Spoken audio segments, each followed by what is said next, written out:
knowledge of the supersensible, and riddles of the human soul. Tracing how the human spirit evolves across the centuries and millennia leads to a sense of how it progresses step by step, ever and again, to new and yet more new achievements in the field of knowledge as well as in the field of action.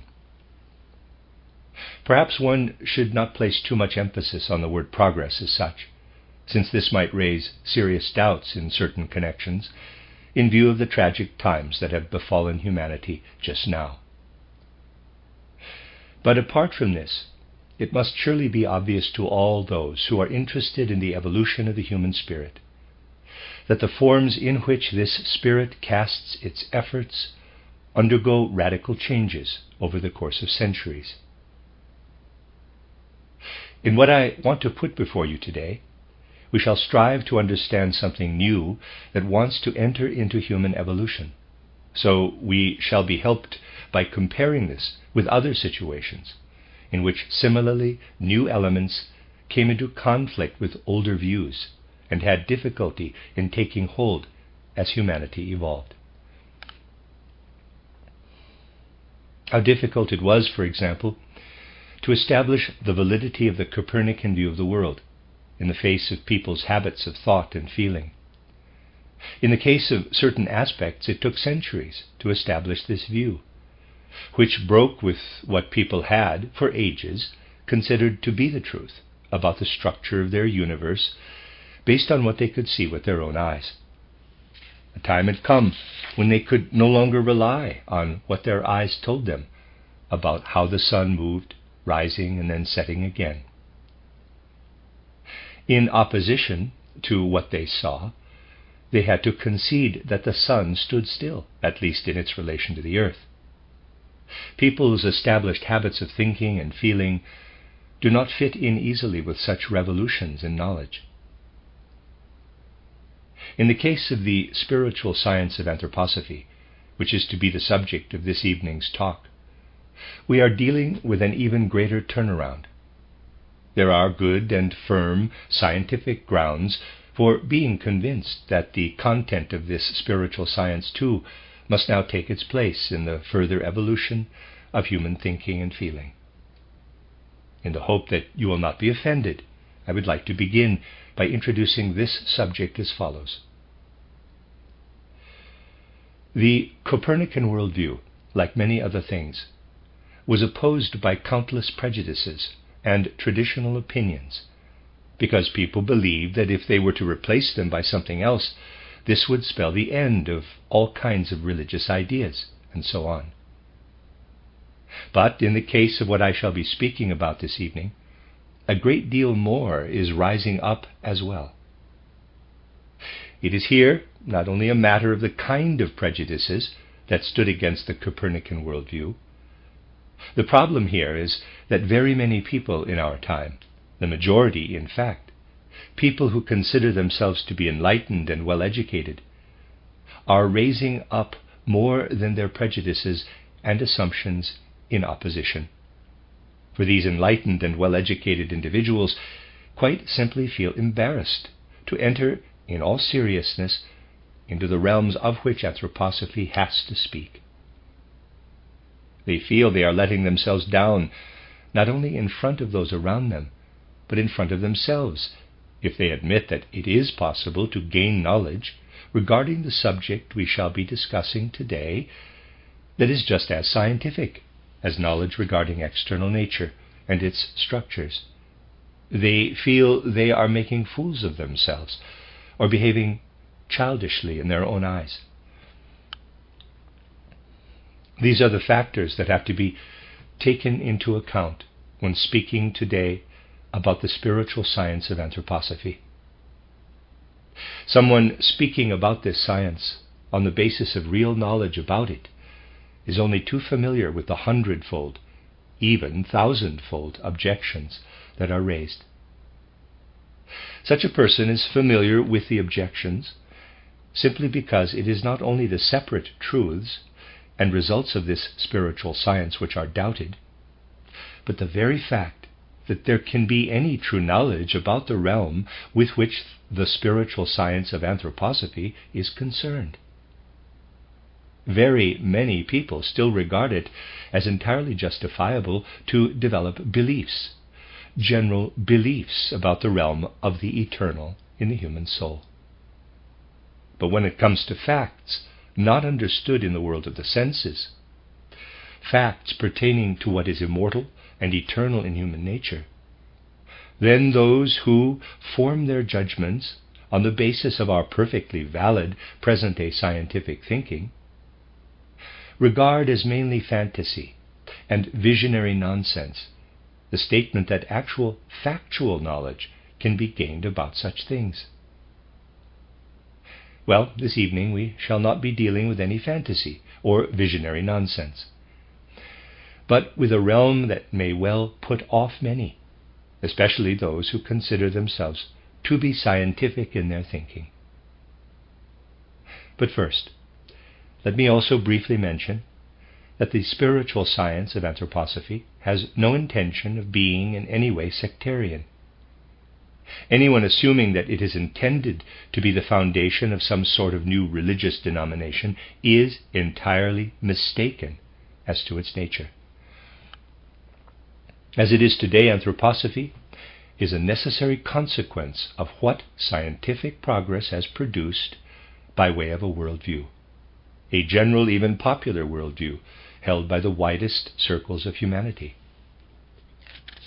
This scientific progress that has yielded so many concepts on which the worldview of the widest circles is based, concepts which are in turn the source of feelings and sentiments, this scientific way of looking at the world has assumed the task of exploring and explaining whatever can be detected by our external senses, whatever natural laws about facts observable by the outer senses can be comprehended by the human mind.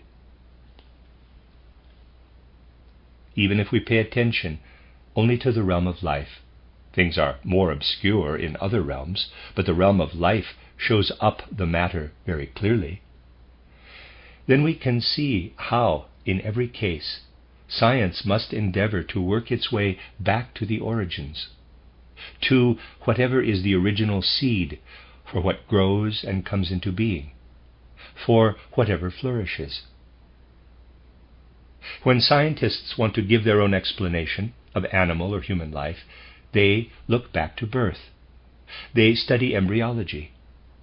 They study whatever it is out of which something that is growing emerges. Science goes right back to the beginning of what can be perceived by the senses, namely birth. Or, if it wants to explain the world as a whole, then it goes back via various hypotheses based on geology, paleontology, or whatever the various branches of science have to offer, to what can be imagined as regards the birth of the world's whole structure.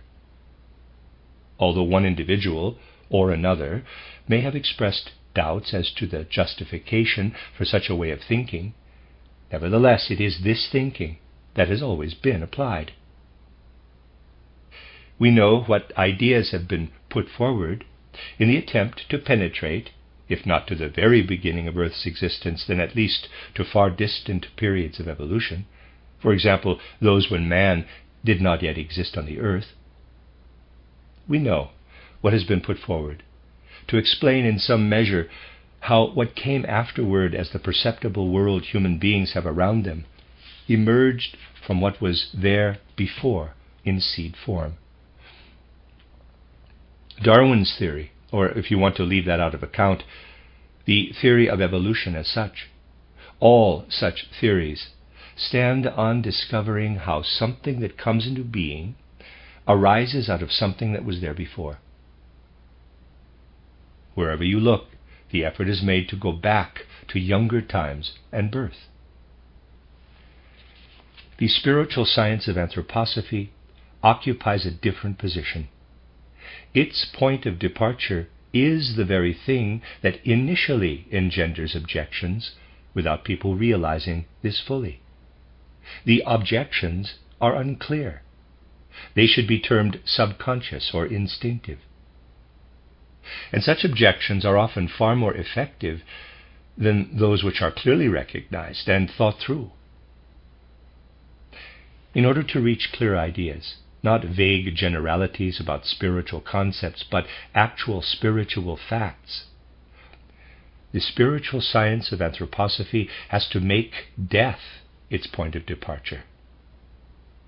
From the start, it thus finds itself in fundamental opposition to the favored manner of proceeding today, when birth and youth, growth and forward steps in development are the point of departure. Death intervenes in life. Wherever you look in scientific literature today, you will find that conscientious researchers consider it impossible to see death as such as a scientific concept. Yet the scientist of the spirit has to regard death, that which comes to an end and is the opposite of birth, as his starting point. For him, the fundamental question to be asked is, how does death, and whatever is connected with it, intervene in life in the wider sense? Death brings to an end whatever the senses can perceive. Death dissolves what comes into being and what evolves in full view of the senses. Death intervenes, like something we imagine to be unconcerned with what is at work here in the sense-perceptible world, where everything flourishes, springs up, and lives. So the view arises, wrongly, but to some extent quite understandably, that we can know nothing about what death covers up and hides. This is the facet of human feeling which leads to all the counter-arguments that can of course be raised against the results of what is, after all, still a young science. It is indeed still a young science, and for the reasons just mentioned, the spiritual scientist, even when speaking about the discoveries of his science, finds himself in a situation quite different from that of the natural scientist. The spiritual scientist cannot proceed in the same way as the natural scientist, who states a fact and then proves it on the basis of the conviction that people can see it with their own eyes. The spiritual scientist speaks about things that cannot be perceived with the senses. Therefore, when speaking about the results of his research, he is always obliged to indicate how these results are achieved. There is now a rich vein of literature on the realm about which I shall be speaking to you this evening. Even though they thereby merely prove how inaccurately and superficially they read, critics who feel called upon to complain, for example, about what I have written, keep on maintaining that this scientist of the spirit makes statements which he does not prove. Well, dear members of the audience, he does bring proof, but he does so in a different way. He begins by describing how he has reached his conclusions, for he first has to show the path by which he has entered into the realm of these facts. This path, in itself, is often off-putting, because it is unfamiliar to present-day habits of thinking and feeling. Although the spiritual scientist does not reject the methods by which natural science reaches its brilliant results, but rather admires them greatly, the very nature of his research leads him to the inescapable conclusion that those methods cannot serve as a means by which to enter the supersensible realm.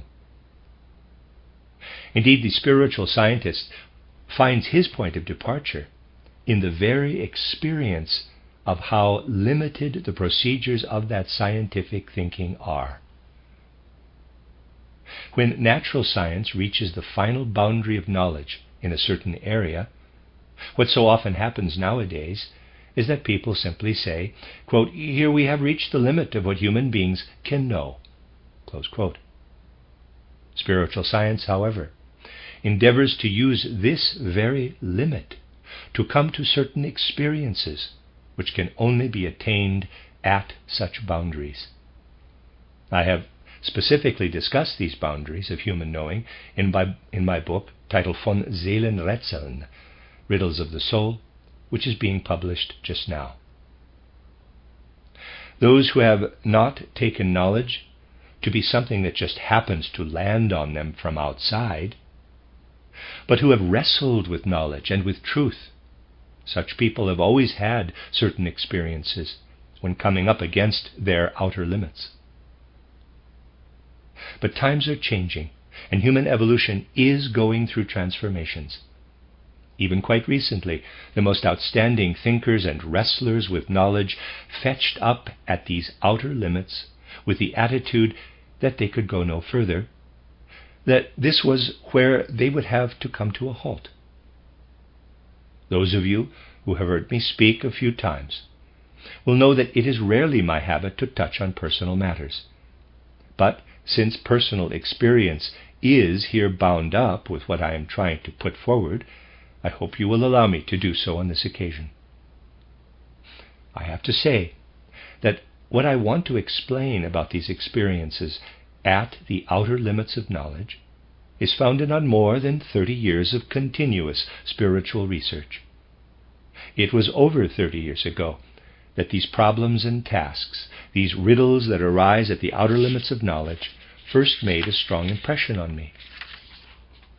There are many examples I could quote regarding these boundaries, but let me mention one which was pointed out by a genuine wrestler with knowledge, Friedrich Theodor Fischer, the well-known aesthete, who was also a most important philosopher, although during his lifetime he was too little recognized and soon forgotten. Several decades ago, Fischer wrote a very interesting discourse on a very interesting book on imagination in dreams by Volkelt. He mentioned a number of things which might not concern us here, which need not concern us here, but there is one sentence one might easily fail to notice, but which, on the other hand, could strike the soul like a bolt of lightning, if that soul were filled with the desire for knowledge, and were truly struggling inwardly for real knowledge. It is a sentence that occurred to Fischer as he pondered and wondered about the nature of the human soul. Thinking about what science had had to say about the human being in recent times, he deduced, it is quite clear that this human soul cannot be solely within the body, but it is equally clear that it cannot be outside the body either. We are here confronted with a complete contradiction, one that cannot easily be solved. It is a contradiction that must, of necessity, present itself to someone who is seriously concerned with the struggle for knowledge. The time had not yet arrived when it would have been possible for Fischer to push on from that limit of ordinary knowledge to an inner experience of such a contradiction. Even today, from most of those seeking knowledge, we still hear what occurs to them when they come up against such a contradiction. And there are hundreds and hundreds of such contradictions, like the 7 riddles of the universe mentioned by Dubois-Reymond, that witty physiologist. What those seeking knowledge today continue to say is, this is as far as human knowledge can go. It cannot get beyond this point. This is said by these individuals because when they reach a limit of human knowledge, they cannot bring themselves to make the step from mere thinking, mere inner pictures, to actual experience. The place to begin is where such a contradiction brings us up short. Not one that we have cleverly thought out ourselves, but one that is revealed to us by the universal riddles. We must try to live continuously with that contradiction, wrestling with it time and again as we do with ordinary problems in life. Indeed, we must immerse ourselves in it with our whole soul.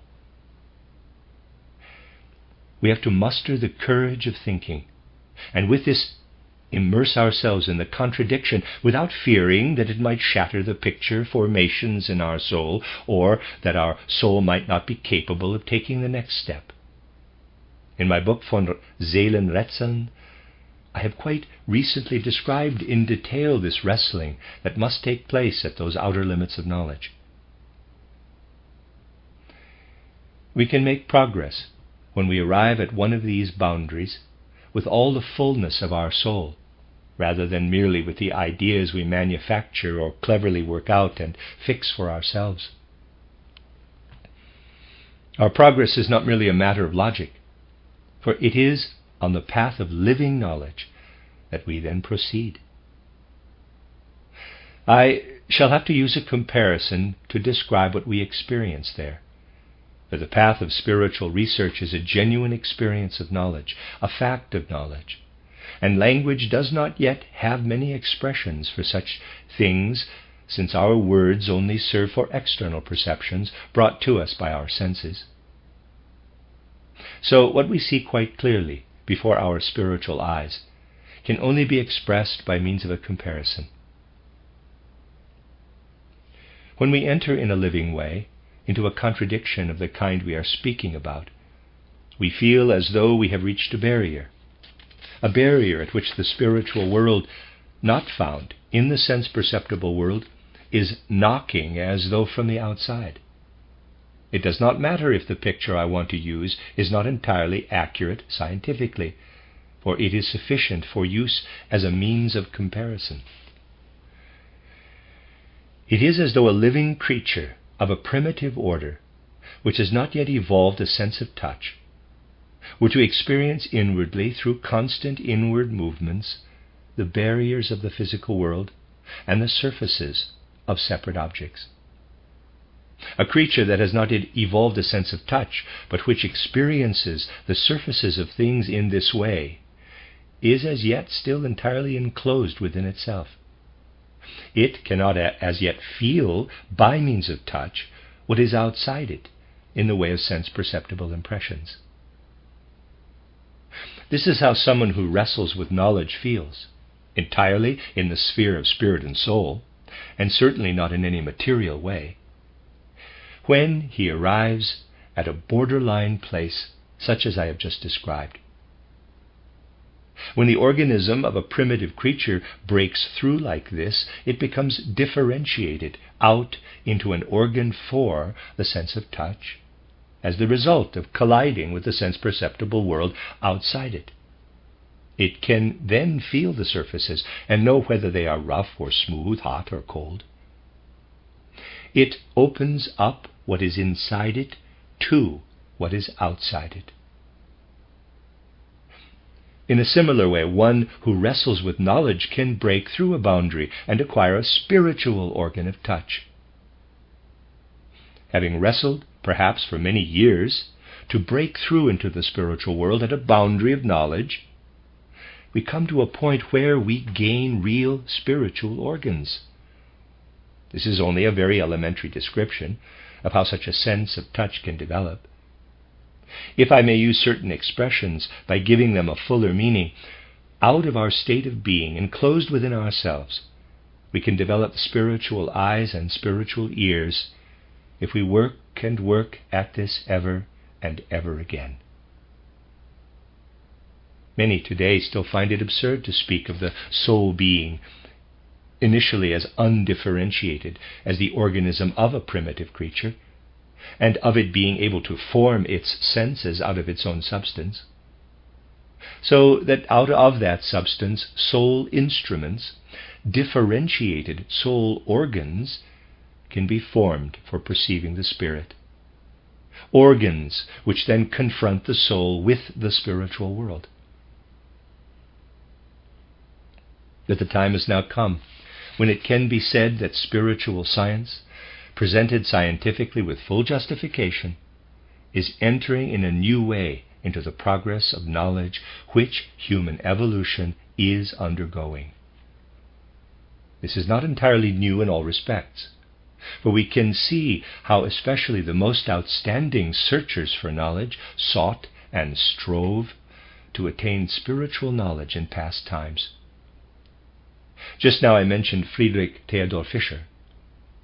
Let us hear him describe in his own words how he came to stand before one of those outer limits of knowledge, how he stopped there without crossing it, how he did not make the transition from that inner stirring to the breakthrough which would have given him a spiritual sense of touch. I shall read you the passage where he describes how, in wrestling with the riddles of science, he reached one of those places where the spiritual world hammers at the door of the human soul.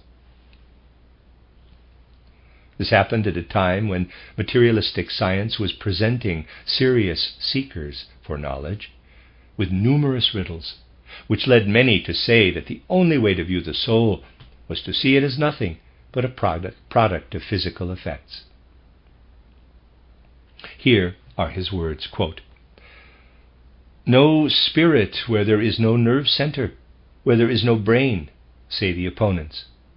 No nerve center, no brain, say we, if countless stages have not prepared it from below. It is easy to jest about a rumbling of spirit in granite or limestone. No harder than it would be for us to ask mockingly how it is possible for the protein in the brain to rise up and produce ideas. Yet how those stages might be measured escapes human understanding. We cannot fathom how spirit can produce nature as a counterstroke so perfect that to knock against it gives us bruises." Close quote. Note, please, how this man, who is wrestling for knowledge, describes us as being bruised in the process. Here you have the inner experience of one who, in wrestling for knowledge, is having to hammer away at it. Fischer continues, quote, "And here we come to a fundamental parting of the ways from any such apparent metaphysical absolute, since the Hegelian formulations, being other than itself and being outside itself, witty perhaps, but with little meaning, merely disguise the radical nature of the dividing wall which we seem to have come up against. In Fichte, due recognition is given to the cut and thrust implicit in this counter-stroke that stands over against the spirit, but it is not really explained." Close quote.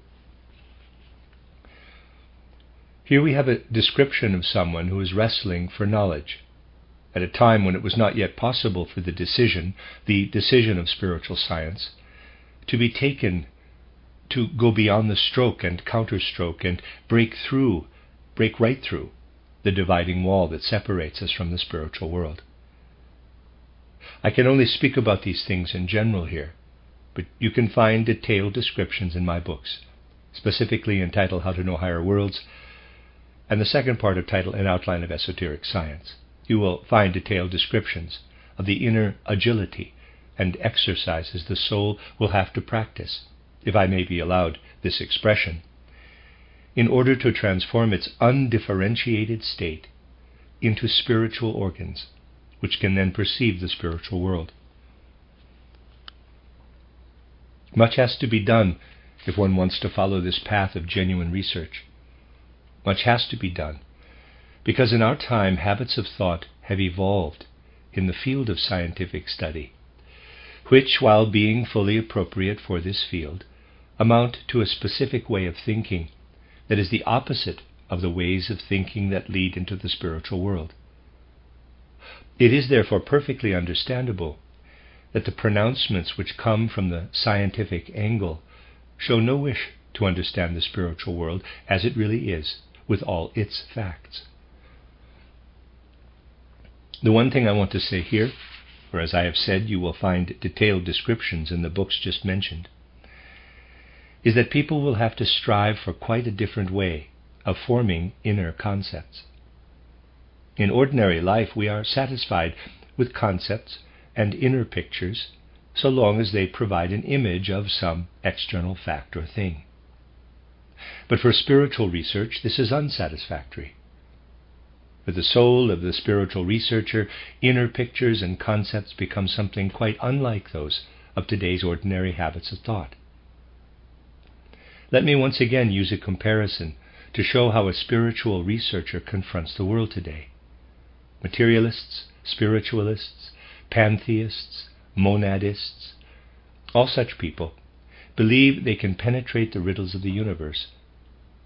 By applying certain inner pictures or concepts, they attempt to gain an idea of universal processes. This is not at all the way in which spiritual researchers regard concepts. For them, these have to be approached in the clear knowledge that in the external sense-perceptible world, concepts or inner pictures are no different from, say, a photograph taken of a tree or other object from one specific angle. A photograph taken from one angle gives you a picture from that angle, while another taken from a different angle results in a different picture. From a third and fourth angle, you get two further pictures. The pictures are all different, but together, when you combine them in your mind's eye, they give you an inner image of the complete tree. Yet it is easy to say that one picture contradicts the other, for things look very different depending on the angle from which the photographs are taken. So, for a spiritual researcher, all those ideas put forward by pantheists, monadists, and so on are nothing more than different photographs of reality. Spiritual reality does not open itself to our life of ideas and concepts if we maintain that a concept is a true image. For we must go all round something and form many, many concepts about it from all angles. This enables us to develop a much more extensive and agile inner life of soul than we are used to having in the external world of the senses. It also means that we have to make concepts much more alive. They are then no longer mere copies, for by experiencing them, we make them into something much more alive than ordinary life and the things and the things in it. Let me put this in another way. Think of a rose that has been cut from a rose bush. Imagine it to yourself. When you make an inner picture of it, you may often feel it to be something real, as if the rose were something real.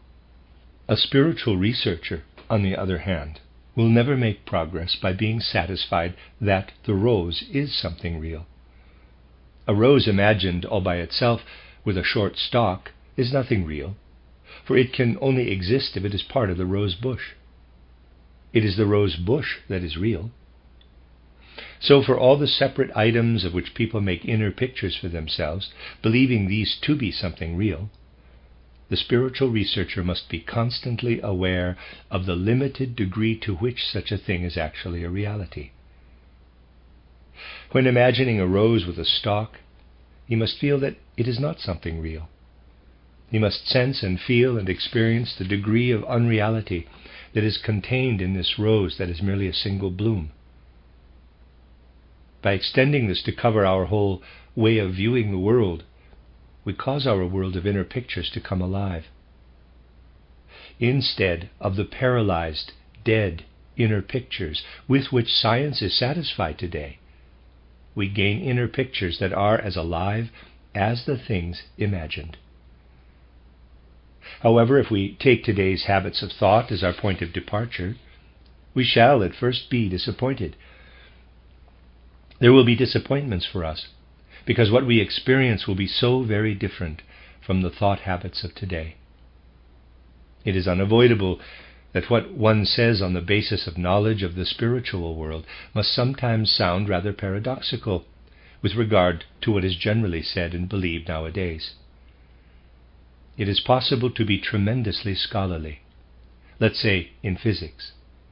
One can be immensely scholarly and much admired on account of one's scholarship while working with all kinds of concepts that have not been reached or worked on in the manner I have described, which brings one's world of inner pictures to life. What I said was very elementary, but in a spiritual researcher, this elementary work must encompass one's whole way of viewing the world. Let me give an example. Earlier in this century, Professor Dewar made a very important lecture in London. Every sentence of that lecture revealed a great scholar of the present time, one who is as thoroughly versed in the ideas of physics as anyone can possibly be. Based on the ideas of physics as they are at present, this professor endeavors to speak about the final condition of the earth, or rather about some future condition in which much of what is still here now will have died away. His descriptions are very accurate, for they are based on well-founded assumptions. He describes a condition of the earth several millions of years in the future, when the temperature will have sunk by so and so many 100 degrees, so that certain substances, this is quite easy to calculate, will have changed. This can be calculated, and he describes how milk, for example, will not be liquid, as it is today, but solid, or how the albumin in eggs painted onto walls will give off so much light that one will be able to read the newspaper without the need for any other light source. He gives many other such examples. Objects which cannot withstand even a few grams of pressure will have such a strong consistency that it will be possible to suspend hundreds of kilograms from them.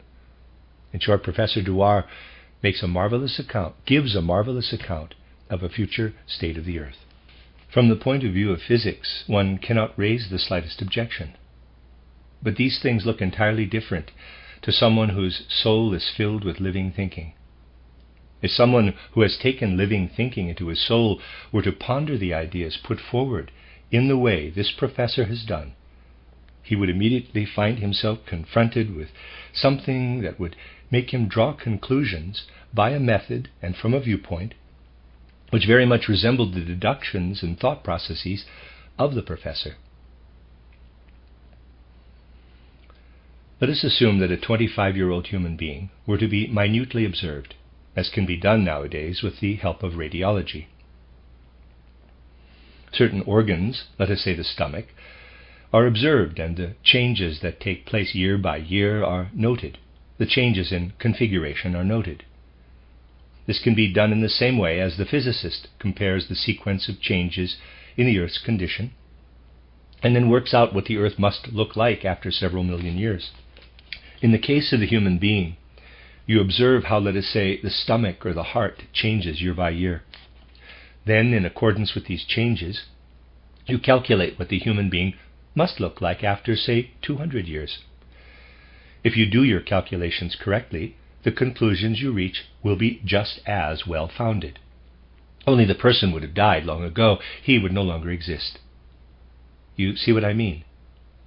From our own experience, we know that in this case, all these calculations are totally unrealistic, since the human body, with all those changes, would no longer exist. Yet in the case of the Earth, such calculations are made. One fails to take into account that after 2 million years, the Earth will also have passed away and no longer exist as a physical entity. So that all these scholarly calculations about its condition have no value in reality, since the reality they refer to will no longer exist. These things are far-reaching.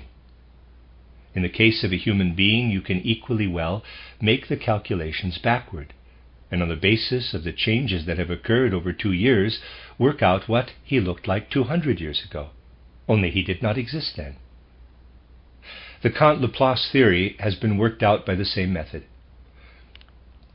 This assumes that once upon a time there was a nebulous condition which has been calculated to have existed on the basis of what exists now.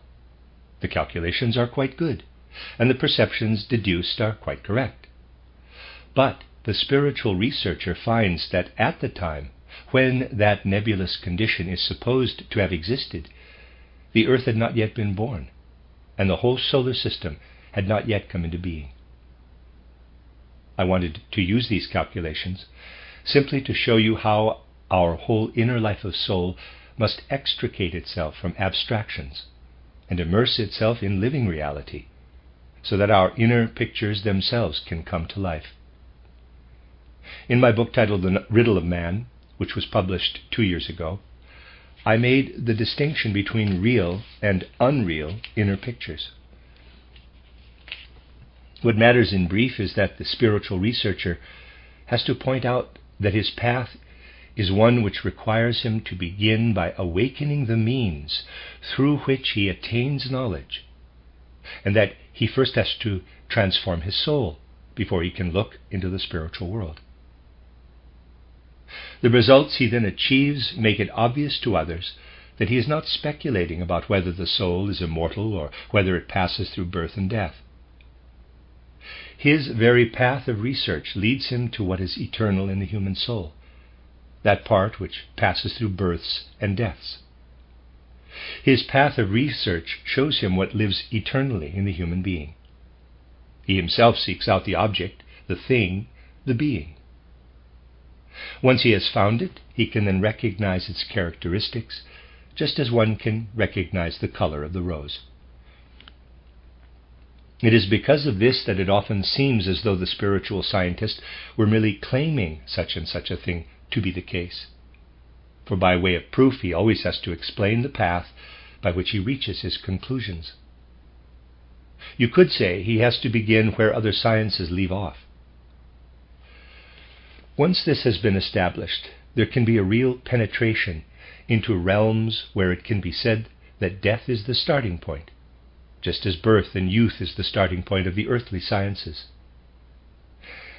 But it has to be made clear that the death referred to is not the death that brings to an end what can be seen externally by the senses, which is how it is usually regarded.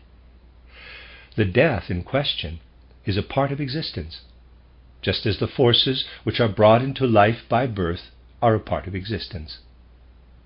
We encounter death not only as a one-off event, for we carry the forces of death, of destruction, within us just as much as we carry within us the forces of birth, those forces given to us at birth, which are forces of construction.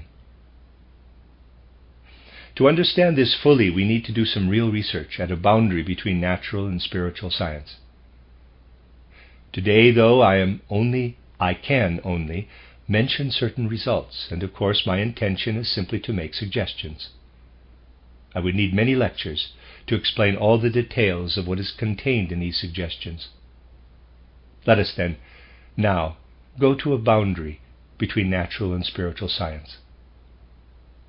Although science itself has, for the most part, progressed beyond certain views, popular opinion still holds the views that science left behind decades ago. Therefore, many still believe the human nervous system to be nothing but a tool for thinking, feeling, and will. In other words, for experiences of the soul. Those, however, who learn to perceive soul life by means of soul organs, spirit eyes or ears, such as I described in principle earlier on, those who really discover what soul life is, know that to call the brain a tool for thinking is just like talking about walking along a muddy path and leaving footprints there, which someone coming along later tries to explain. How does he explain them? By saying that down in the depths of the earth there are forces that vibrate up and down and thus produce the footprints. The footprints, however, were not caused by those forces at all, but by me when I walked there. This is how the physiologists today explain that what takes place in the brain is generated by the brain, and there is indeed something in the nervous system that corresponds to every thought and idea, every feeling. Just as my footprints correspond with where I have trodden, so is there something in the brain that does correspond with every impression encountered by the soul. But it is the soul that has impressed it upon the brain. The earth is just as little the organ for my treading or my footprints. It is just as little what produces them as the brain is the organ for all kinds of thoughts or ideation processes. I cannot walk without the ground, for I cannot walk in the air. I need the ground to walk on. And the brain is needed for the same reason, not because it produces the soul impressions, but because the soul processes need the firm foundation upon which to express themselves during the period when the human being lives in a body between birth and death. Today's sciences which are already brilliant in themselves, will receive their ultimate explanation when this turnaround has come about, this turnaround in the way we think, which I have been describing. It is a revolution more radical than was the transition to the Copernican view of the world over against the view people had cultivated prior to that. And it is also every bit as justifiable over against what has been thought until now as was the Copernican view in comparison with the views that had been held before. There is also another aspect. As we continue along the path of soul research, we find that the processes in the brain and nervous system corresponding with the life of the soul are in fact not constructive processes. They do not arise on account of there being constructive, thriving, flourishing processes in the nervous system, such as those present in the rest of the organism. No, indeed. What the soul carries out in the nervous system is a destructive activity. While we are awake and conscious and not asleep, it is a destructive activity. Only because our nervous system is embedded in us in such a way that it is constantly refreshed by the rest of our organism can the destructive, decomposing, and demolishing activity which thinking lets loose on our nervous system be ever and again counteracted. It is a destructive activity of a quality exactly equivalent to that experienced all in one go when the human being dies, whereupon the whole of the organism disintegrates. Death lives in us constantly, so long as we use our powers of thinking. In tiny amounts it is constantly within us, and the one-off event that is death is merely a summation of what is constantly at work in us. Although the dying is continuously being balanced out, this balancing is such that when the time comes, death can take place as a matter of course. We must conceive of death as a force at work in our organism, just as we conceive of the forces of life. But look at science. Its way of working is perfectly justified in its field, except that it seeks out only the constructive forces and remains unaware of those that are destructive. That is why it is also not possible for science to observe what continuously arises anew out of what is being destroyed. What arises anew belongs, of course, to the soul and spirit. It is not something bodily, for the body is constantly being destroyed. The new element is not visible for science, since it can only be seen by the kind of observation which I described just now.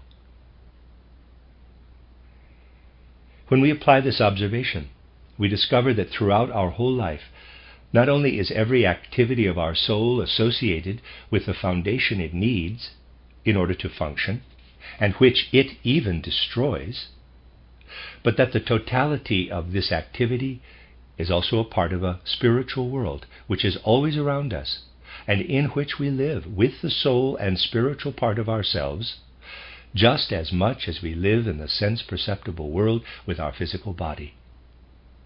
So what spiritual science seeks to bring about is a genuine relationship between the human being and the spiritual world, that genuinely concrete and real spiritual world which also imbues everything physical. It then becomes possible to observe further how the soul element that works and weaves in us, and which, within the limitations I have described, brings about destruction, is in fact also a part of an overall whole. What I have termed soul development pushes forward from ordinary consciousness to spiritual vision, as I have written in my book titled The Riddle of Man. This visionary consciousness makes it possible to attain knowledge through imagination. Imagination, in this sense, reveals not what is externally visible to the senses, but something that belongs to the human being, although it is not physically visible. This element, which is the first thing to be perceived by such newly awakened consciousness, is what I have been referring to recently as the body of formative forces. This is the supersensible body of the human being, which is active throughout our whole life from birth, or one should say from conception, right up to our physical death. It is also the bearer of our memories. And as a supersensible being, it is linked to a supersensible world that is external to it. Thus our physical life, with its ordinary consciousness, is like an island. Around this island, and imbuing it, lies what links our body of formative forces with the supersensible world, by which this body in its turn is surrounded. We then see that our world of inner pictures and thoughts, just as I have described it, while being connected to our physical brain that provides it with a firm ground to stand on, is in fact carried by the body of formative forces. This is the bearer of our thinking, and our thoughts are formed within this body of formative forces. So that in the activity of thinking, the human being lives within this body of formative forces. Proceeding now to another soul experience, that of feeling, we discover that things are different.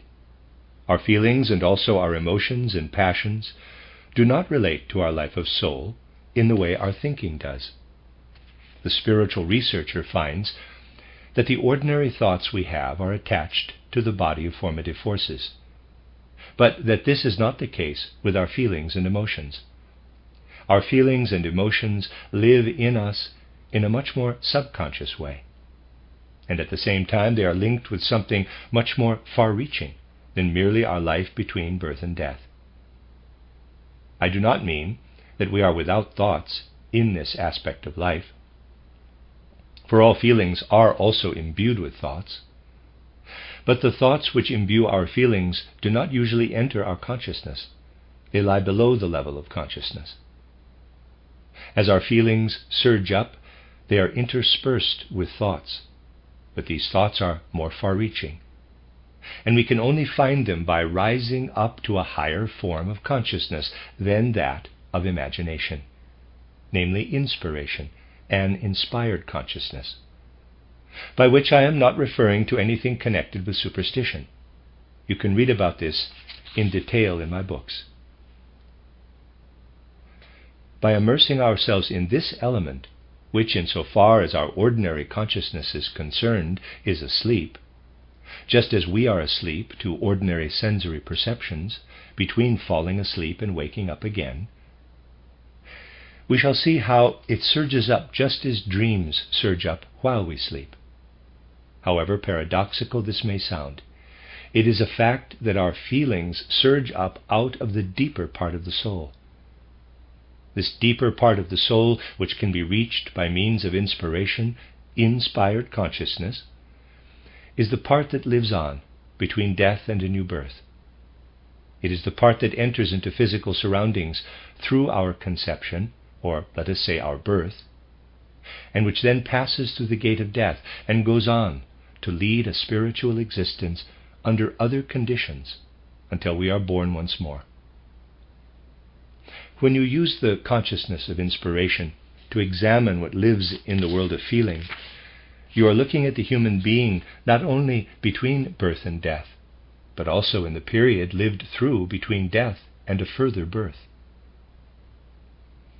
By telling you this, I am not just telling you how things are, but pointing out how those forces arise in the soul which can perceive feelings, emotions, and passions in a way that enables one to live within them.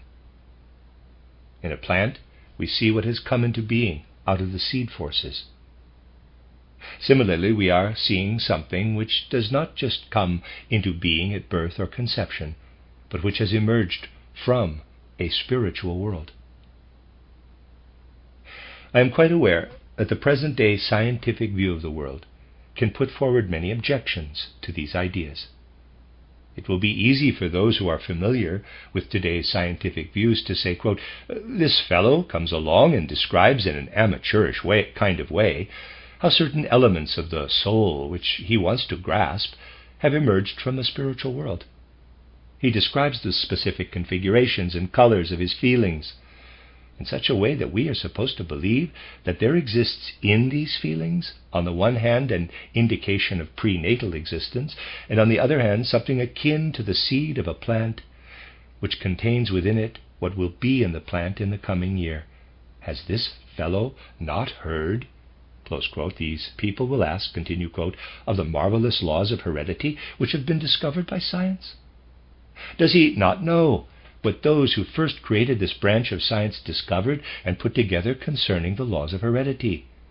Close quote. Of course, what science points to is perfectly correct.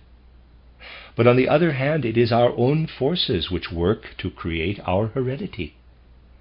We work and prepare with our own forces for centuries, sending them down so that through our ancestors and parents those constellations shall be shaped that will lead to the physical result with which we clothe ourselves when we descend from the spiritual into the physical world. Those who are fully familiar with the wonderful findings of research into heredity will realize that what spiritual science has found in quite another way, by following the opposite path, the one coming from the soul, very clearly corroborates those findings.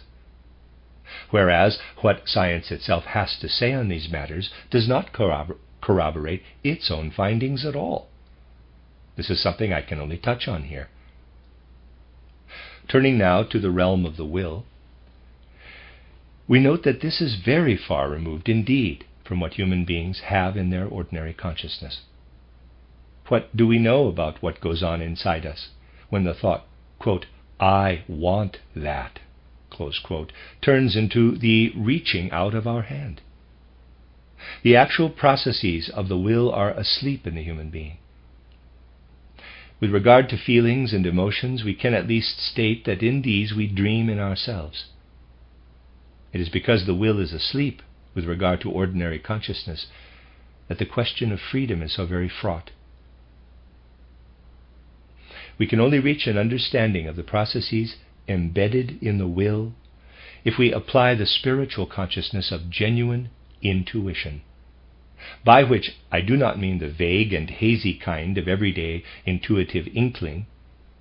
In my writings I have referred to the 3 stages of consciousness: imagination, inspiration, intuition.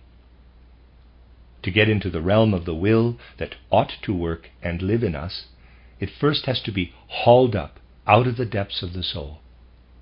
One then also finds that this will element too is imbued with thought, with spiritual thoughts, not ordinary ones which are something separate. The way we carry our will within us means that what works into it is not only what we have experienced in the spiritual world, or what works into our feelings and emotions between death and a new birth. It is our experiences in former lives on earth that are at work in our will, and at the same time impulses for future lives on earth also live in what we develop and cultivate in our present will. Genuine spiritual research sees that human life as a whole falls into 2 parts: those between birth and death, and the much longer ones, because the next physical existence has to be prepared over long eons, which are experienced in the spiritual world. Human life as a whole is composed of these lives on earth over and over again, and spiritual lives over and over again. This is not some fantastic notion. It is what we find if we learn to focus our spiritual eyes on all that is eternal, immortal in the human soul. None of this excludes human freedom. If I build a house this year in which I shall live after 2 years, this does not detract from my freedom any more than does the way one life on earth determines the lives that will follow. It would be a misconception to put this forward as something that infringes the idea of human freedom. So with spiritual research, one gradually begins to reach spiritual facts when one takes death as the starting point. All kinds of observations can be made when death is taken as the foundation on which spiritual research begins, in the same way as birth and burgeoning life is the foundation for physical research. I shall mention a few examples, as I don't want to go round and round without being specific, but would prefer to give some concrete results of anthroposophical spiritual research. In ordinary spiritual life, we can distinguish between violent death due to external causes and death from within, brought on perhaps by an illness or old age. So there are various kinds of death, and when spiritual research looks at the concrete nature of death, we find the following. Let us take the example of a violent death, whether it is brought about by an accident or some other cause. Such a death is an event that brings the present life to an end. The development of one's spiritual awareness of the spiritual world after death depends just as much on this one-off event of death as the development of a basis for our consciousness in life. In the way I have described it, depends on the basis of forces which are given us at birth. After death, the kind of consciousness we develop is different. Here on earth, our consciousness rests on the foundation of our nervous system, in the same way as I stand or walk on the ground. Our consciousness in the spiritual world after death is different, but it is definitely a consciousness. When someone dies a violent death, this is not only something that affects his thinking.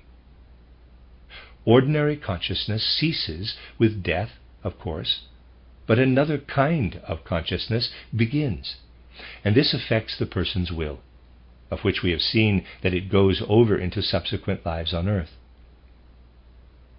The spiritual researcher possesses the means by which he can investigate what can come up in an earthly life if the previous life ended in violent death. Obviously, many people will say that to speak about such things is foolish, childish, or fantastical. But the results I am talking about are every bit as reliable scientifically, for I only quote reliable results, as are those of the physical sciences. When a violent death intervenes in someone's life, this has consequences for the next life on earth, by bringing it about that at a specific point in that life, a change of direction occurs. Research into the life of the soul is going on even now, but on the whole this investigates only the most external aspects. A moment can arrive in a person's life when the whole course of his destiny changes, and he steps out on new paths as though inwardly challenged to do so. Such things are termed conversions in America, because people like to give things a name. But it is not necessarily always a matter of religion. A person can be forced into a new direction of life, a permanent change in the direction in which his will takes him. A radical change like this in the direction of one's will originates in the violent end of the previous life. How frequently the type of death is of importance, especially in the middle of the subsequent life, is made obvious to concrete research. If death comes about naturally through sickness or old age, then it has much more importance for the life between death and the next birth than it has for the next earthly life.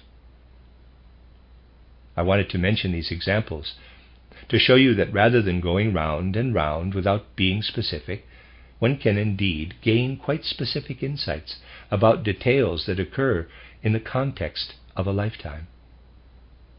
Even for those who are already convinced that the soul is immortal, spiritual research can make them aware that one need not speak only in general terms about this, for understanding what is eternal in the human soul leads to human life itself being comprehensible.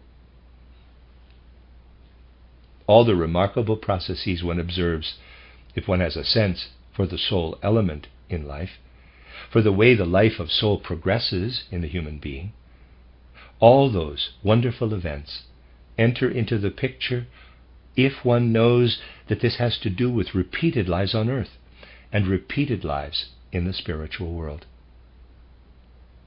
Let me add in parenthesis, in the spiritual world, a human being relates to spiritual beings, not only fellow human beings who have been close to him in his destiny, and who have also passed through the gate of death, but also other spiritual beings, in the same way as he relates here on earth to the three earthly kingdoms, the plant, the mineral, and the animal kingdom. The spiritual researcher speaks of specific individual spirits, specific individual spiritual beings. Indeed, of a spiritual world of actual individual beings, just as here on earth we speak of individual plant and animal beings, and also human beings as they are as physical beings between birth and death. What happens when such spiritual knowledge enters your soul in a certain specific way is something that affects you very profoundly. From what I have said, you will have seen that one can gain knowledge about the spiritual world. Such knowledge is profoundly important for the human soul. In fact, in a way, it changes the human soul into something else. It takes hold of your life of soul, regardless of whether you are a spiritual researcher yourself, or whether you have only heard and understood and absorbed what a spiritual researcher has told you. It does not matter whether you have discovered it yourself, so long as you comprehend it. And you can comprehend all of it so long as you enter deeply enough into it. It is a matter of having taken it into yourself. Then, once you have grasped the whole inner essence of it, something will enter your soul which will make you realize that this is more significant than anything else that has ever happened in your life. You may have had difficult or sad experiences that have affected you deeply, or joyful ones, uplifting ones. For if you are a spiritual researcher, or someone who sees into the spirit, you need not be unreceptive to such experiences, but can enter into them with as much feeling as anyone who is not yet a spiritual researcher. But when you have grasped the whole inner essence of what spiritual knowledge gives your soul, and can say what it is that this spiritual knowledge gives to your soul, when you can fully realize what your soul has become through this spiritual knowledge, then this event will become more significant than every other experience of destiny that has come upon you. The other experiences do not grow smaller, but this one grows larger. Spiritual knowledge then enters in through the life of your soul as a part of your destiny. When spiritual knowledge enters in through the life of your soul, you begin to comprehend human destiny itself. From that moment onward, a light shines on your human destiny and clarifies it. From that moment onward, you realize that having this experience of destiny in such a purely spiritual way enables you to explain how destiny has positioned you in life, how one's destiny hangs on threads that have been spun out from former lives on earth, as well as lies between death and a new birth. Threads that then spin on from this life into the one that follows. You realize that ordinary consciousness merely dreams its way through destiny. Ordinary consciousness merely accepts destiny without understanding it, just as one accepts dreams. Spiritual consciousness, in which we wake up as we wake up from dreams into ordinary consciousness, gains us a new relationship to destiny. We recognize destiny as that which works with us on our overall life, the life that proceeds on and on through births and deaths. This must not be understood in a superficial way, by simply saying that one has brought one's misfortune on oneself. To do this would be to misunderstand spiritual research. Indeed, it would be to cast slanderous aspersions on it. Parenthesis, and anyway, a misfortune need not necessarily have its cause in one's former life. It may have happened spontaneously, in which case there would be consequences in the next life, and in the whole of the life between the two lives on earth.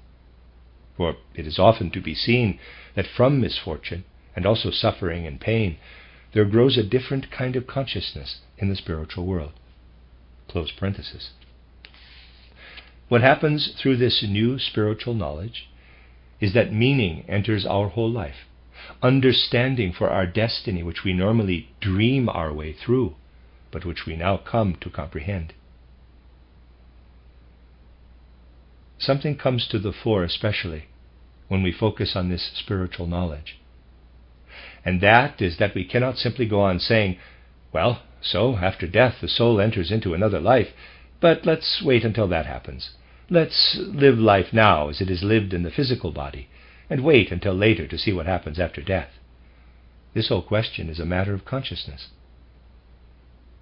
Of course, what happens after death is in some way connected with the life we live here in our physical body. Here, through our body, we have the consciousness of the normal waking state. After death, though, we have a consciousness that is not spatial and founded on our nervous system, but temporal and built on looking backward. We have in our nervous system the counterbalance and counterstroke for our ordinary consciousness between birth and death. Whereas the foundation for our consciousness in the spiritual world, between death and a new birth, is formed by what is already in our consciousness here. Just as we are here, surrounded by the world, so once we have died, does our life present itself before us as an important organ. Therefore, much depends on the consciousness we have while we are in our physical body, since this reaches out into the consciousness that comes to meet us after death. For example, as often happens with present-day habits of thought, a person may be exclusively concerned with physical thoughts and ideas arising through the senses. In his memories and in everything taking place in his soul, such a person has in his consciousness only ideas based on ordinary life. This person too is building up the world that will surround him after death. We build up our environment in accordance with what we are inwardly, inwardly. Just as someone born in Europe cannot see himself surrounded by America, just as we receive our environment from the surroundings we are born into, so do we in some way determine the environment, the place where we exist, through what we have created whilst in our body. Take an extreme case, which however is not very likely to occur. Think of a person who resists all supersensible ideas, someone who has become an atheist and has not gained, even from religion, the slightest feeling that he might want to take an interest in such things. I know that I am speaking in paradoxes, but what I am saying has a good foundation in spiritual science. Such a person is condemning himself to remain in the sphere of the earth, to remain here with his consciousness, whereas someone who has taken in spiritual ideas can enter into a spiritual environment. The person who has ideas based solely on the senses condemns himself to remain in the sense-perceptible environment. We can work in a beneficial way when we are in our physical body in the physical world. But here our physical body acts as a protective cloak. But if we remain present in the physical world after death, we work in a detrimental way. When our consciousness harbors physical ideas and inner pictures after death, we become destroyers. I have already pointed out, in connection with the laws of heredity, how the human being's forces intervene in the physical world even when he is in the spiritual world. Those who cultivate only a physical consciousness and thus condemn themselves to remaining in the physical world become the focus for destructive forces that interfere in what happens in people's lives and in the world at large. So long as we are in our body, that body remains a protection, even if we have nothing but materialistic thoughts to do with sense-perceptible things. In fact, our body is a far greater protection than we imagine. It is most strange, but someone who can look into the whole context of the spiritual world comes to be quite sure about a certain fact. since we are unable in ordinary consciousness to take in living concepts, but can only absorb dead ones, which hold us back from entering into our spiritual surroundings, it is a fact that if we were not separated from our environment by our senses, if our senses did not keep things away from us, if we could make our thoughts and ideas effective rather than just having them within us once things have passed through our senses, then already, here in the physical world, our life of thoughts would have a deathly, paralyzing effect. This is because such thoughts and ideas are in a certain way destructive for everything that is grasped by them. It is solely because they are retained within us that these thoughts and ideas are not destructive. They only bring about destruction when they come to expression in machines, in tools which are something dead that has been removed from living nature. Although this is just a picture, it nevertheless corresponds to a reality. So, when a human being enters into the spiritual world with nothing but physical thoughts and ideas, he becomes a focus of destruction. I have given this one example in place of many, which could show us that no, we cannot wait to see what will happen. It is up to us, in our own being, to develop thoughts and ideas which are either only materialistic or which are supersensible, thus preparing in the one way or the other way for the life to come. That life will of course be entirely different, but it does evolve out of the life we lead here. This is the essential fact that we must realize. A good many things can crop up for us out of spiritual science that are different from what we expected. I must therefore conclude with a few more remarks. One might easily presume that to be someone who can enter into the spiritual world, one must of necessity become a spiritual researcher. This is not necessary, although I have written a great deal in my book, How to Know Higher Worlds, about what the soul must do in order to enter there. Anyone can do this to some extent today, but not everyone needs to do so. What you develop in your soul is an entirely inner affair, but what it leads to is that the truths being researched can be formulated into concepts, so that you can clothe in thoughts and ideas, like those I have put forward today, what a spiritual researcher tells you. It is something that can be communicated. One of the laws of spiritual research is that it does not matter whether you have found these things out through your own research, or whether you have been informed about them by a reliable source. It is not a matter of finding these things out yourself, for the important thing is that you have them and develop them within yourself. It is, then, a misunderstanding to assume that everyone must become a spiritual researcher. But nowadays, someone who is a spiritual researcher will have the need, as I had the need, to give an account of the path he has followed for his research. This is not only because anyone today can, to some extent, tread the described path without coming to any harm, but also because anyone has the right to ask, quote, "What did you do to arrive at these results?" Close quote. That is why I have described these things. I also believe that those who do not want to become spiritual researchers do nevertheless want to find out how a spiritual researcher arrives at his findings.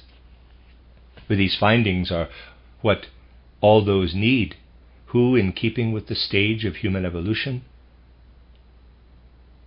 has now reached, want to lay foundations for the life that must develop in human souls.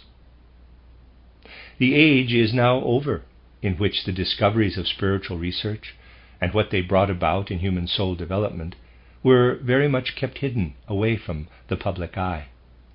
In olden times it was strictly forbidden to pass on what was hidden, and even today those who know about these secrets of life, and there are not a few such individuals, shrink from divulging them. The implication is that if you have received such things from someone else who is a teacher, you will do well not to pass them on under any circumstances. It is advisable to pass on only one's own discoveries, and it is these that can, and indeed must be placed in the service of the rest of humanity. Even the few brief hints I have given today will show what spiritual research can mean for the individual person. But it is not only for individuals that such research is important. And in order to show very briefly why this is, I want to conclude by saying a few words about something of which very little account is taken nowadays. Let me draw your attention to a remarkable phenomenon. The second half of the 19th century saw the spectacular rise of a particular scientific trend, namely the explanation of living nature linked with the name of Darwin. Enthusiastic scholarly researchers and their enthusiastic pupils carried this trend forward throughout the latter decades of the 19th century.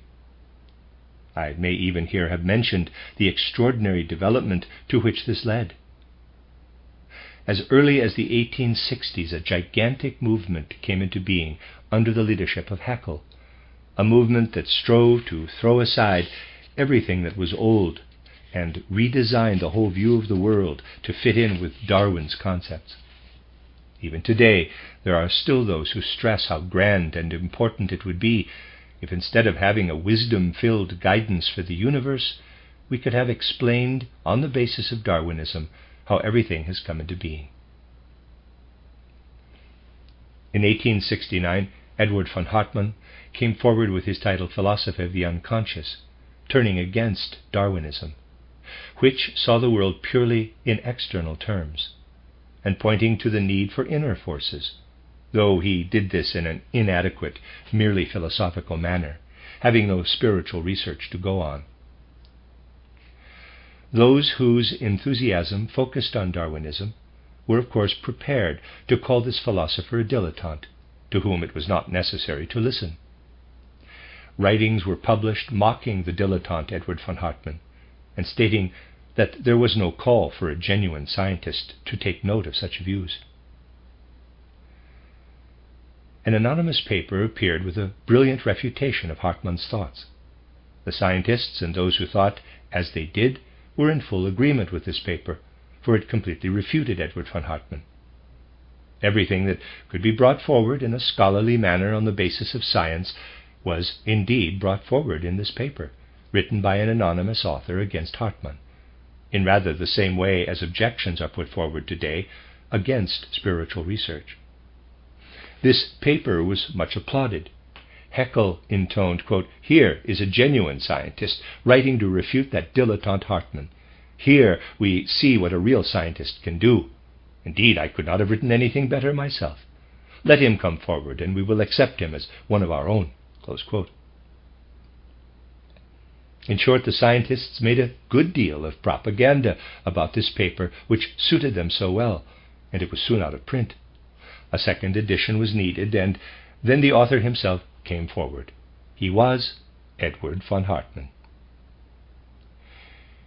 Here was someone who taught the world an important lesson. Any spiritual researcher today who comes up against what is written against spiritual research could produce all of it off the top of his own head with ease, just as Edward von Hartmann was himself quite capable of presenting everything the scientists had to say against him, and did so. But all this is merely an introduction to what I really want to say, which is this. Oskar Hertwig is one of Haeckel's most important pupils, and has himself trodden the assiduous and honest and great path of scientific research.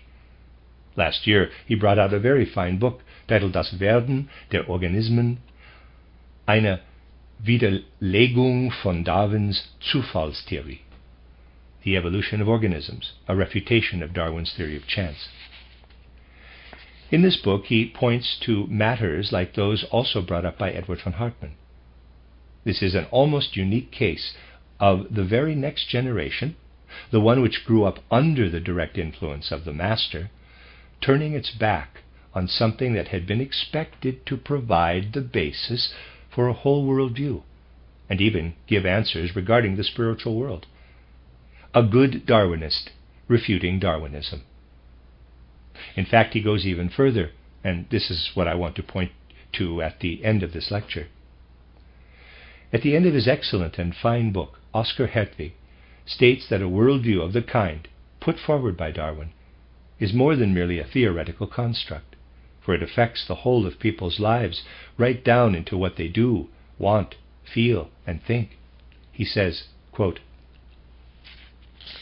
"Interpretations of Darwin's theory, which is so ambiguous owing to its very vagueness, have made it applicable in a great variety of ways to other realms of economic, social, and political life.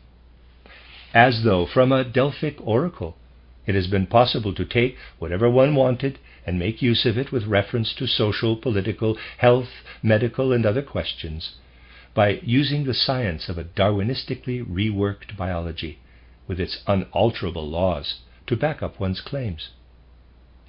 If, however, these presumed laws are in fact no such thing, does this not mean that there could be social dangers in applying them so variously to other fields?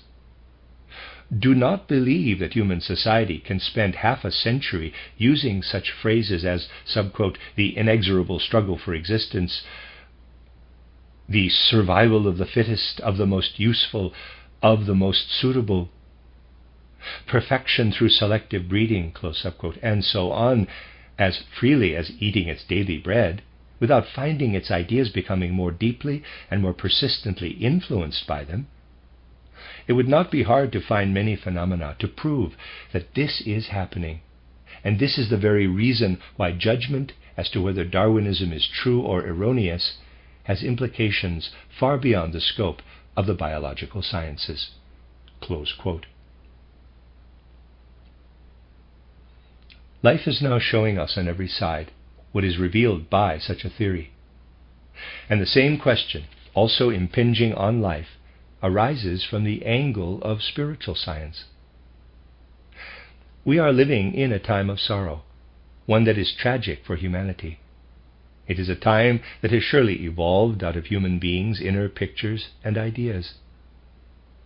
Those of us who look at the links between such things from the point of view of spiritual science know what it is that connects the events now confronting us externally with all the tragedy we are experiencing. We are experiencing a great deal, and people imagine they know what is going on. They imagine they can fully comprehend this reality with their concepts, but they cannot. And being unable to comprehend the events fully on the basis of their concepts, they blunder into them only to discover the chaos that ensues and with which we are now surrounded. Spiritual science arises out of an inner necessity, but this is not the only reason, for it would certainly have arisen anyway out of inner necessity, even if external events had not now pointed the way like a mighty and powerful sign.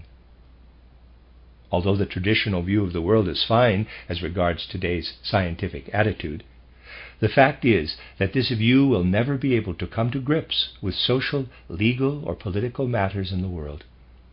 In fact, if I may put it like this, people fail to cope with reality, and it is this that brings in a new angle which points toward spiritual science with powerful signs. A spiritual science which seeks for concepts that are in tune with reality, concepts drawn from this very reality that will therefore also be capable of supporting the world socially and indeed politically. However strongly we imagine we shall be capable of extricating ourselves from the chaos on the basis of current concepts, which take no note of spiritual science, we shall be unable to do so, for it is spirit that holds sway in the real world. And because human actions influence the realities of social and political life, people need to arrive at fruitful concepts. They need thoughts, feelings, and will impulses that have been drawn down out of the spirit. Politics and the social sciences will in future need something for which only spiritual science can provide the basis. This is something that is of outstanding importance for contemporary history. I myself can only make a few isolated suggestions in this lecture, which has already become quite long enough. What I want to point out is that the spiritual science coming into being today in an orderly and systematic way is something which the best individuals wish to bring about. If the choice were mine, I would attach one particular name to this spiritual science. For 30 years or more, I have been working to give ever greater clarity to the ideas which Goethe derived from reality in his marvelous theory of metamorphosis, in which he strove to bring alive what would otherwise have been dead concepts. In his day, only a beginning could be made. But if we regard Goethe as belonging not only historically to his own time, but also to the present day, we find that especially his theory of metamorphosis brings into being living concepts which can then find their way into spiritual science. I would love to give the name Goetheanism to what I mean by spiritual research, for the latter rests on the healthy foundation of a way of looking at reality which would have met with Goethe's approval. And I would greatly prefer to give the name Goetheanum to the building at Dornach, which is devoted to that spiritual research, and through which that research has become more known than would perhaps otherwise have been the case. For to call the building the Goetheanum would be to show that the spiritual research carried out today stands firmly and healthily within the process of human evolution. Of course, many people today still believe that they are adhering to Goethe's view of the world when they state that Goethe was the one who recognized nature as the highest, and who even saw how the spirit emerges from nature. It was indeed Goethe who, as a very young man, said, quote, "She thought, and she ponders constantly." So, close quote. Nature ponders constantly, though not as a human being does, but as nature does. Well, even as spiritual researchers, we can certainly be in agreement with a type of naturalism that regards nature as being filled with spirit in the way Goethe did. And the reply we can give to those who always believe that one should come to a halt at the boundaries of knowledge, since there can be no path beyond, can be framed in Goethe's own words. So let me conclude by quoting the words Goethe uttered about another well-deserving researcher who represented Kant's later views. Quote, "Into the core of nature no earthly mind can enter. Happy the mortal creature to whom she shows no more than the outer rind." Close quote. Goethe then countered these words with others, which show how well he knew that individual who awakens the spirit within himself will find the spirit in the world as well, and also himself as a spirit therein. Quote, "Into the core of nature no earthly mind can enter. Happy the mortal creature to whom she knows no more than the outer rind. For 60 years I've heard your sort announce, it makes me swear, though quietly, nature has neither core nor outer rind, being all things at once. It's yourself you should scrutinize to see whether you are center or periphery." Close quote. Spiritual science wants to lead human beings to examine seriously whether they are either center or periphery.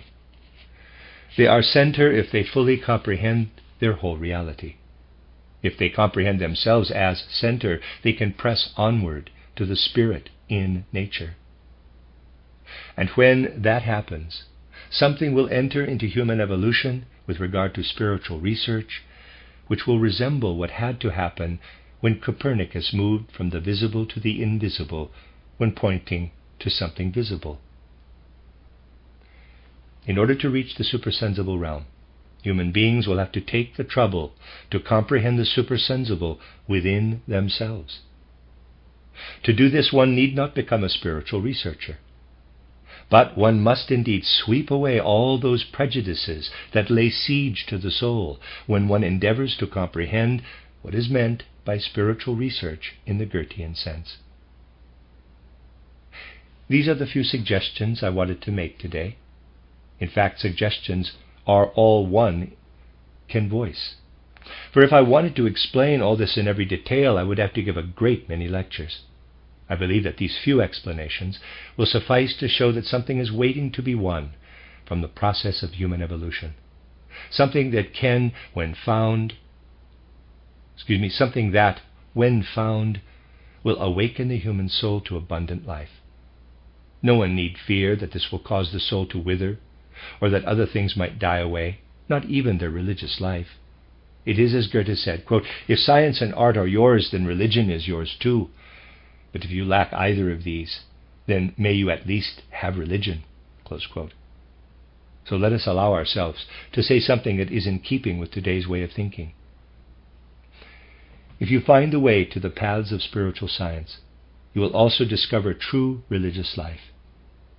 But if you do not find the way to paths of spiritual science, then it must be feared that you are likely to lose also the religious path that is so much needed for the future of humanity.